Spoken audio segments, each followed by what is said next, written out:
샬롬 샬롬. 안녕하세요. 믿음을 가진 그리스도인이라면 어떤 중요한 문제나 어려운 상황을 앞에 두고 하나님 앞에 기도할 것입니다. 그 후에 자신이 전혀 예상치 못한 어려운 일을 겪으면서 처음 하나님 앞에 기도했던 것을 잊어버리는 경우가 있습니다. 그러면서 하나님께서 나의 기도에 전혀 응답하시지 않는구나 라는 생각을 할 수도 있습니다. 이제는 눈앞에 닥친 일들과 처절하게 씨름하면서 힘든 인생을 살아가기도 합니다. 세월이 많이 지나서 이런저런 어려운 순간들도 해결되고 마침내 자신이 소망하던 그 자리에 이르게 되었지만 그것이 하나님의 도우심과 또 처음 자신이 하나님 앞에 기도했던 그 응답이라는 것을 깨닫기가 어려울 수 있습니다. 사도 바울은 여러 차례 전도 여행 후에 당시 세계의 중심이고 또 세상의 끝이라고 여겨졌던 로마에 가서 주 예수 그리스도를 증거해야겠다는 꿈을 품었습니다. 그리고 그 원대한 일을 위해서 하나님께서 인도해 주시도록 기도했습니다. 그런데 그는 그 목적지에 이르기까지 죽음의 사선을 여러 번 넘어야 했습니다. 이 시간에는 이 사선을 넘어서 마침내 목적지 로마로 가기까지의 그 과정에서 우리가 생각지 못한 하나님의 방법과 놀라운 은혜를 살펴보고자 합니다. 사도행전 28장 11절입니다. 신약성경 237쪽입니다. 사도행전 28장 11절로 23절까지만 봉독하겠습니다. 11절. 석 달 후에 우리가 그 섬에서 겨울을 난 알렉산드리아 배를 타고 떠나니 그 배의 머리 장식은 디오스구로라. 수라구사에 대고 사흘을 있다가 거기서 둘러가서 레기온에 이르러 하루를 지낸 후 남풍이 일어나므로 이튿날 보디올에 이르러 거기서 형제들을 만나 그들의 청함을 받아 이레를 함께 머무니라. 그래서 우리는 이와 같이 로마로 가니라. 그곳 형제들이 우리 소식을 듣고 아비오 광장과 트레이스 타베르네까지 맞으러 오니 바울이 그들을 보고 하나님께 감사하고 담대한 마음을 얻으니라. 16절. 우리가 로마에 들어가니 바울에게는 자기를 지키는 한 군인과 함께 따로 있게 허락하더라. 사흘 후에 바울이 유대인 중 높은 사람들을 청하여 그들이 모인 후에 이르되 여러분 형제들아, 내가 이스라엘 백성이나 우리 조상의 관습을 배척한 일이 없는데 예루살렘에서 로마인의 손에 죄수로 내준 바 되었으니 로마인은 나를 심문하여 죽일 제목이 없으므로 석방하려 하였으나 유대인들이 반대하기로 내가 마지못하여 가이사에게 상소하며 내 민족을 고발하려는 것이 아니니라. 이러므로 너희를 보고 함께 이야기하려고 청하였으니 이스라엘의 소망으로 말미암아 내가 이 쇠사슬에 매인 바 되었노라. 그들이 이르되 우리가 유대에서 너에게 대한 편지도 받은 일이 없고 또 형제 중 누가 와서 너에게 대하여 좋지 못한 것을 전하든지 이야기한 일도 없느니라. 이에 우리가 너의 사상이 어떠한가 듣고자 하니 이 파에 대하여는 어디서든지 반대를 받는 줄 알기 때문이라 하더라. 23절. 그들이 날짜를 정하고 그가 유숙하는 집에 많이 오니 바울이 아침부터 저녁까지 강론하여 하나님의 나라를 증언하고 모세의 율법과 선지자의 말을 가지고 예수에 대하여 권하더라. 사도행전 28장 11절로 23절 말씀을 봉독했습니다. 특별히 16절에 보면은 28장 16절에 보면은 우리가 로마에 들어가니 라고 하고 있습니다. 우리가 사도행전을 읽을 때 유의해야 할 단어가 하나가 있는데 바로 우리라는 말입니다. 초대교회 시대에는 이 누가복음과 사도행전이 한 묶음으로 되어 있었다고 합니다. 그래서 이 누가복음을 기록한 그 누가가 이 사도행전도 기록한 것입니다. 사도행전에 어떤 사건을 기술하면서 우리라는 말이 나오면은 그 사건 현장에 이 누가복음의 이 저자인 누가복음과 사도행전의 저자인 이 누가가 함께 있었구나라는 것을 생각할 수가 있습니다. 그래서 이 사도행전의 저자 누가가 그가 직접 보고 체험한 것을 생생하게 기록하고 있는 것입니다. 말하자면 우리가 여기에서 읽었듯이 사도 바울이 로마로 가는 그 배 안에 누가가 함께 간 것입니다. 28장 앞에 11절에도 보면은 석 달 후에 우리가 그 섬, 즉 멜리데 섬에서 겨울을 지내고 나왔다라는 그런 내용이 나오는데, 이 누가가 이 바울과 함께 멜리데 섬에서 이 3개월을 같이 있었던 것을 보게 됩니다. 우리가 읽었던 이 사도행전 28장은 끝부분입니다. 사도행전의 이 처음은 어떠했습니까? 그때는 여전히 이스라엘 국가는 로마의 식민지 상태로 있었습니다.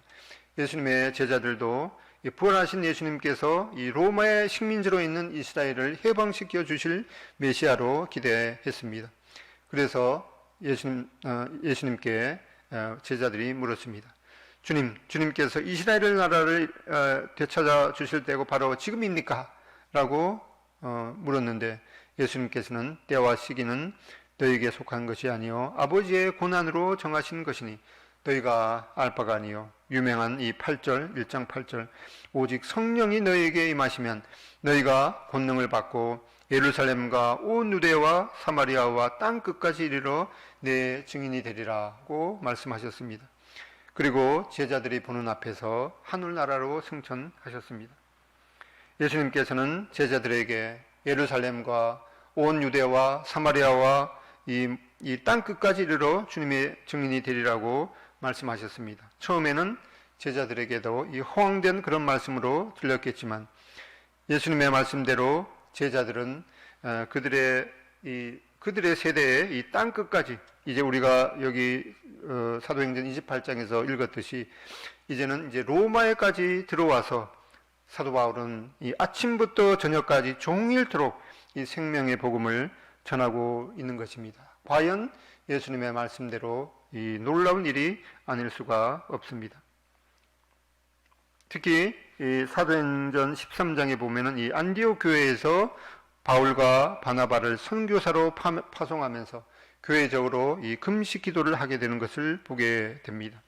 그 후에 이 사도 바울은 이 세 차례의 전도 여행을 하게 됩니다. 사도 바울은 AD 약 5년경에 출생해서 환갑을 조금 넘긴 나이인 AD 67년경에 순교한 것으로 알려져 있습니다. 바울이 기록한 이 서신서가 13개가 되는데 성경의 서신서 순서는 로마서가 제일 먼저 나오죠. 그러니까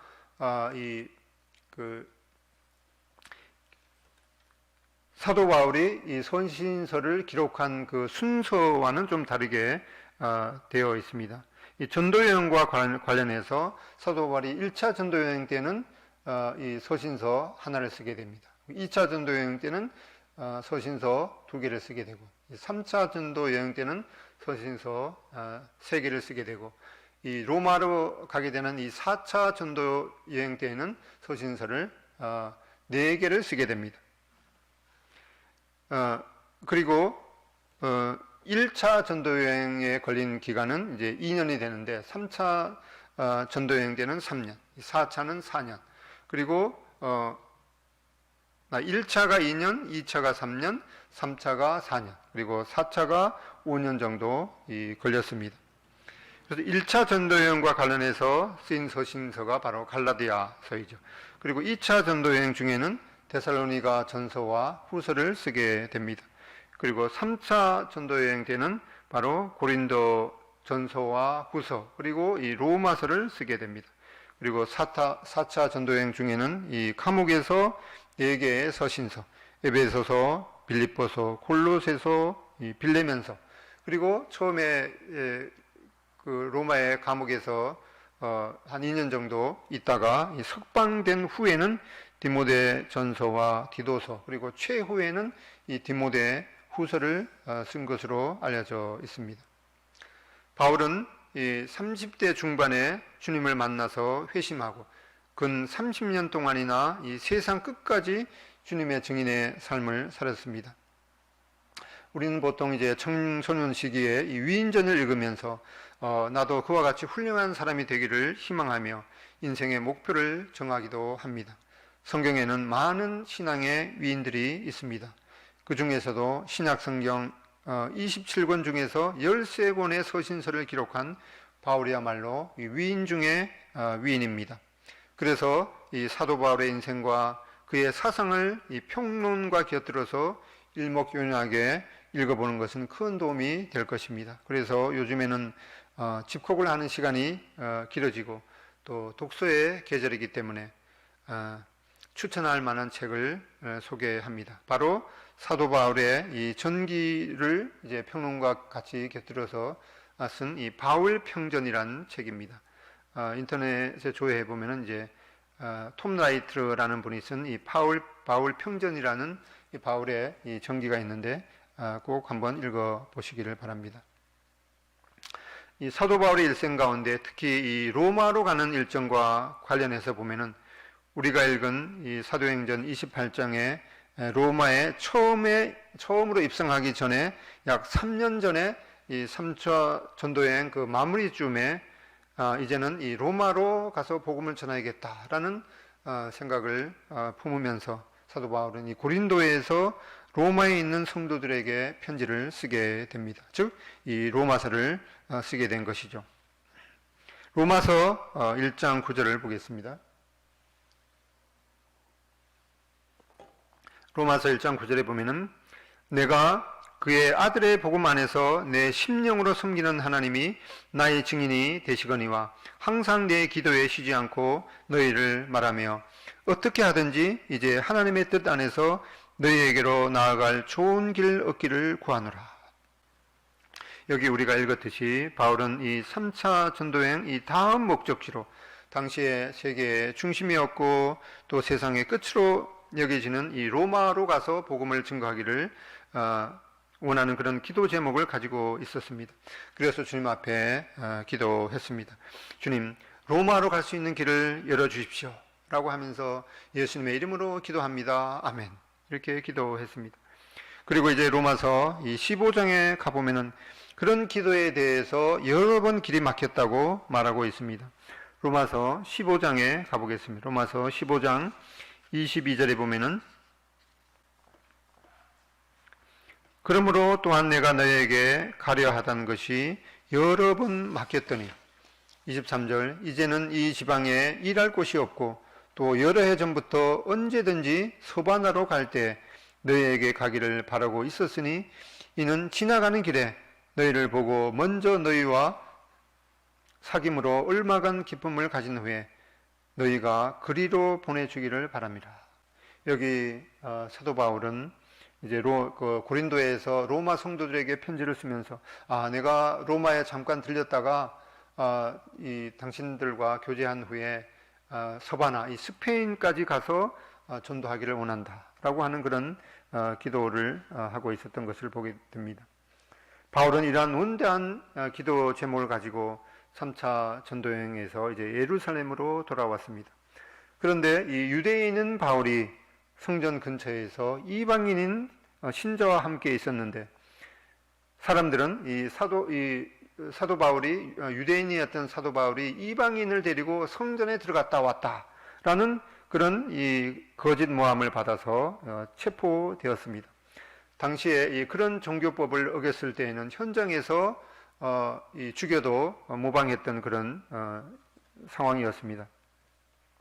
유대인들이 예수님을 십자가에 죽도록 내어 죽기 때문에 그들이 유대인들이 죽인 예수님을 사도 바울이 이 이스라엘의 메시아로 증거했기 때문에 그들에게는 이 사도 바울이 눈의 가시처럼 생각되었습니다.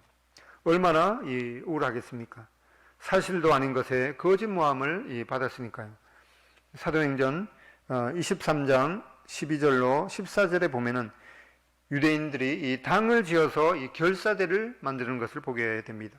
사도행전 23장 12절에 보면은 23장 12절 나리샘에 유대인들이 당을 지어 맹세하되 바울을 죽이기 전에는 먹지도 아니하고 마시지도 아니하겠다 하고 이같이 동맹한 자가 40여 명이더라. 14절 대제사장들과 장로들에게 가서 말하되 우리가 바울을 죽이기 전에는 아무것도 먹지 않기로 굳게 맹세하였으니 이른바 이 바울 암살 결사대 자그마치 40명이나 되었습니다.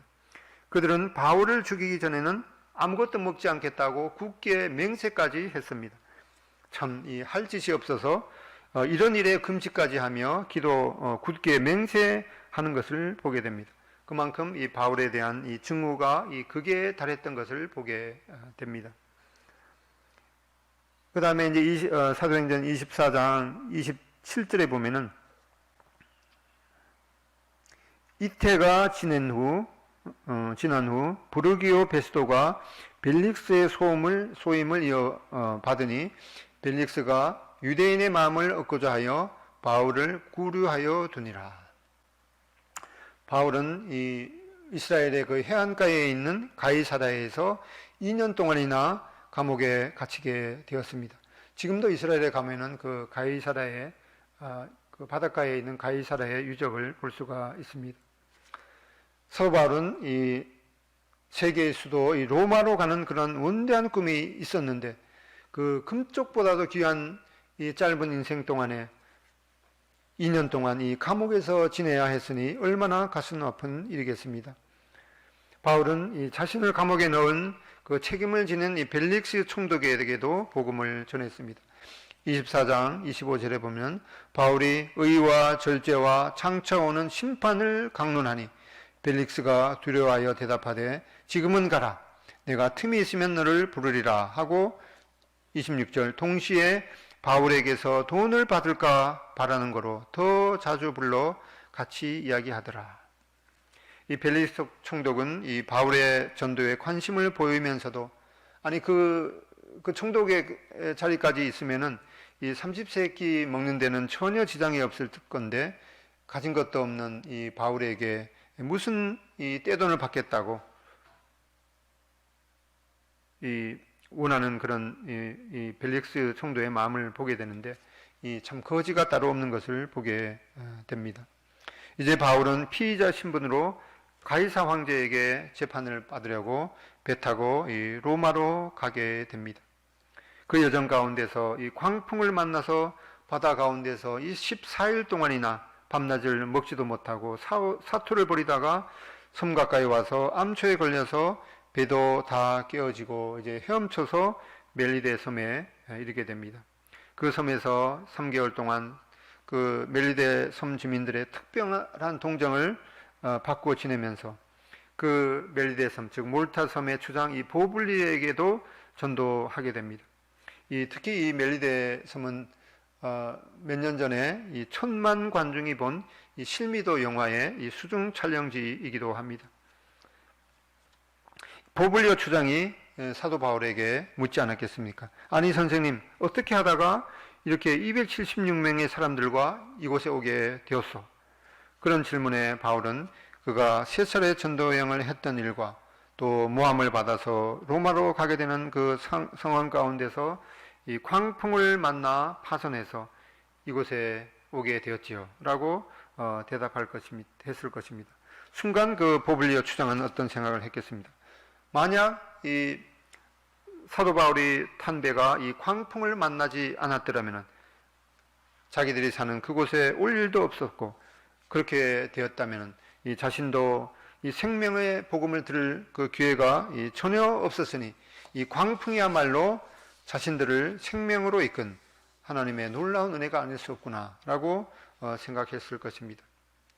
그래서 이 보블리오 추장은 하나님 사도 바울 일행에게 광풍을 허락해서 이곳으로 인도하셔서 감사합니다 라고 기도했음에 틀림없습니다. 이 모든 과정은 사도 바울이 수년 전에 이 고린도에서 하나님께 이 로마로 갈 수 있도록 기도했던 그 기도에 대한 응답임이 틀림없습니다. 그 와중에 이 멜리데 즉 이 몰타섬 주민에게는 엄청난 복이 임한 것입니다. 이렇듯 우리의 기도에 대한 하나님의 응답에는 이 죽음 직전까지 가는 이 사투의 고난이 허락되기도 하는 것을 보게 됩니다. 우리가 원하지 않는 이러한 사투의 과정이 있지만은 한편으로 우리를 안전하게 인도하시는 하나님의 이 다른 계획도 있는 것을 보게 됩니다. 사도 바울의 경우를 보게 되면은 아주 순적하고 우아하게 로마로 가는 것을 상상했을 것입니다. 그러나 앞에서 보았듯이 사도 바울 암살 결사대까지 조직된 상황에서 비록 이 억울한 피의자 신분이지만 로마 군인의 그 호의를 받으면서 또 로마로 가는 그 백삭도 걱정할 일이 없게 되었던 것을 보게 됩니다. 바울이 로마로 가는 백삭도 해결해 주시는 하나님의 이 기도 응답이며 은혜가 아닐 수 없는 것을 보게 됩니다. 읽었던 본문 사도행전 28장 15절을 보겠습니다. 사도행전 28장 15절. 그곳 형제들이 우리 소식을 듣고 아비오 광정과 트레이스 타베르네까지 맞으러 오니 바울이 그들을 보고 하나님께 감사하고 담대한 마음을 얻으니라. 16절. 우리가 로마에 들어가니 바울에게는 자기를 지키는 한 군인과 함께 따로 있게 허락하더라. 사도 바울이 로마에 왔다는 소식이 전해지자 로마에 있는 성도들은 수십 킬로를 마다하고 바울을 마중하러 나왔습니다. 그들은 몇 년 전에 이 로마서 편지를 통해서 바울을 접했습니다. 이제 이 로마서의 저자인 이 사도 바울을 대면하게 된 것입니다. 이제 바울은 로마에 있는 유대인 지도자들을 불러 모아서 복음을 전했습니다. 28장 23절에 보면은 아침부터 저녁까지 하나님의 말씀을 강론하고 증언하고 권했던 이 사도 바울을 보게 됩니다. 또 30절에 이어서 보면은 바울이 온 이태를 자기 셋집에 머물면서 자기에게 오는 사람을 다 영접하고 하나님의 나라를 전파하며 주 예수 그리스도에 관한 것을 담대하게 거침없이 가르치더라. 바울은 자기가 얻은 셋집에서 2년 동안 지냈습니다. 처음 이렇게 이 감옥에 그 1차로 투옥될 때에는 자유가 조금 제한되기는 했지만은 아무런 방해도 받지 않고 면회 오는 사람을 만날 수가 있었고 또 주변 사람들에게 복음을 전할 수도 있었습니다.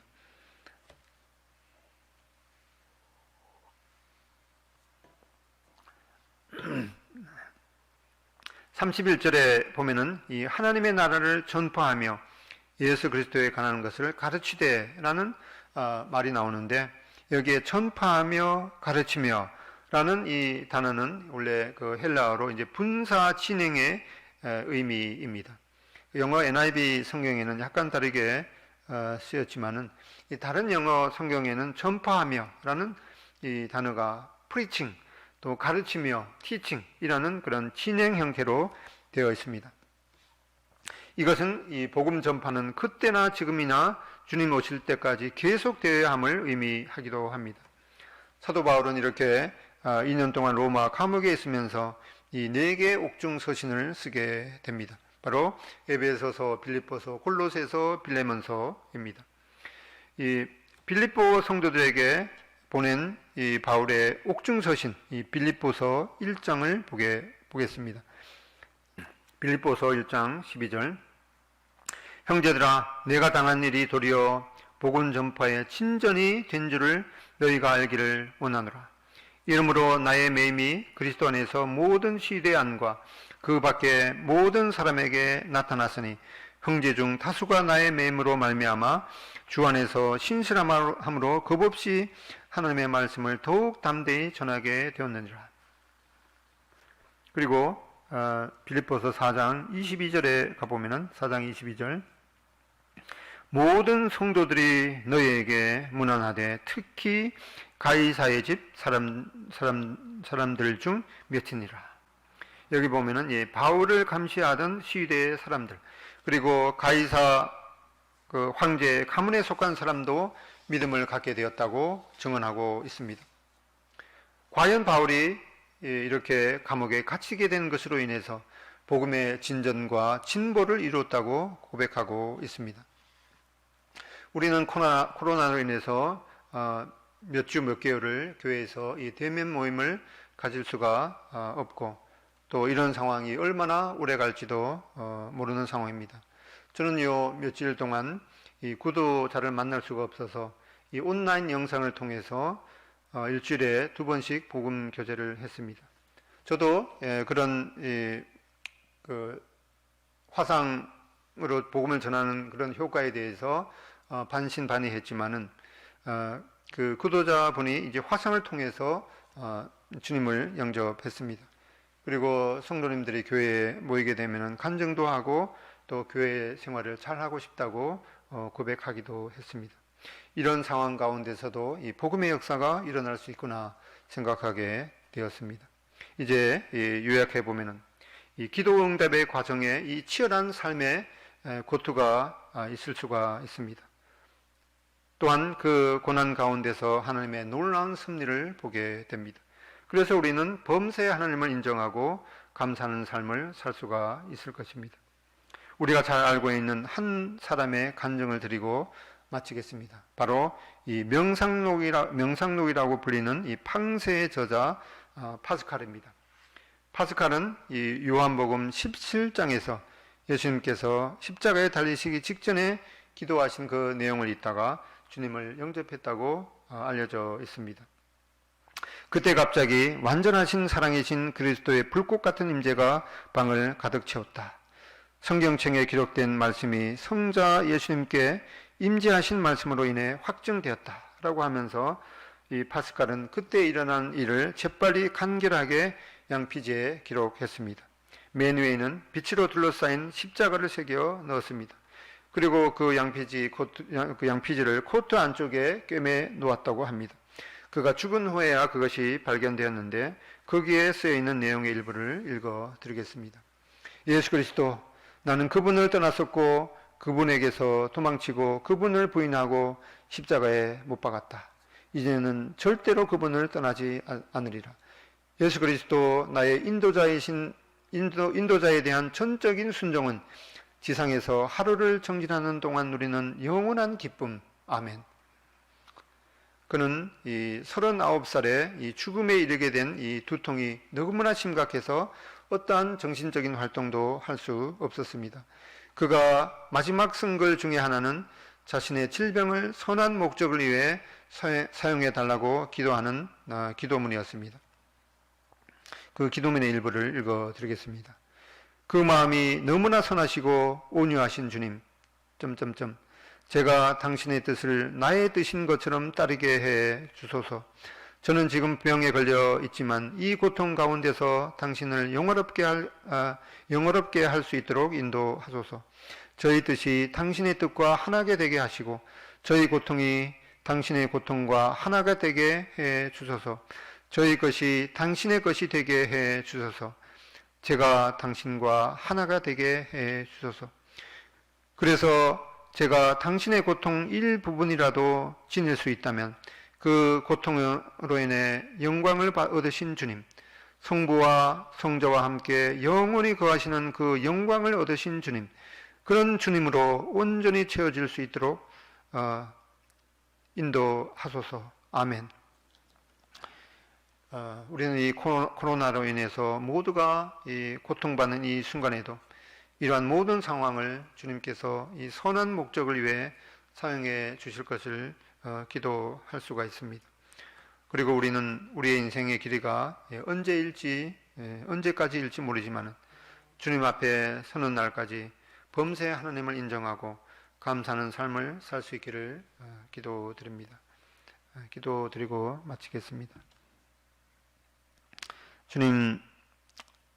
주님께서 저희들에게 아무것도 염려하지 말고 모든 일에 기도와 감사함으로 하나님께 아뢰라고 하신 말씀을 기억하게 됩니다. 저희들이 인생을 사는 동안에 참 예상치 못한 그런 이 고난을 겪기도 하지만 하나님께서는 저희들에게 감당할 그런 시험만 허락하신다고 하신 그런 주님의 은혜를 생각하게 됩니다. 이런 모든 것에 있어서 저희들이 범사에 하나님을 인정하고 또 하나님 앞에 감사하는 그런 삶을 살게 인도하시기를 원합니다. 이 코로나 상황 가운데서 동선교회 모든 이 성도님들과 또 교회를 또 안전하게 보호해 주시기를 기도드립니다. 모든 성도님들과 가정에 주님의 은혜가 풍성히 임할 수 있도록 인도하시기를 원합니다. 주 예수님의 존귀하신 이름으로 기도드립니다.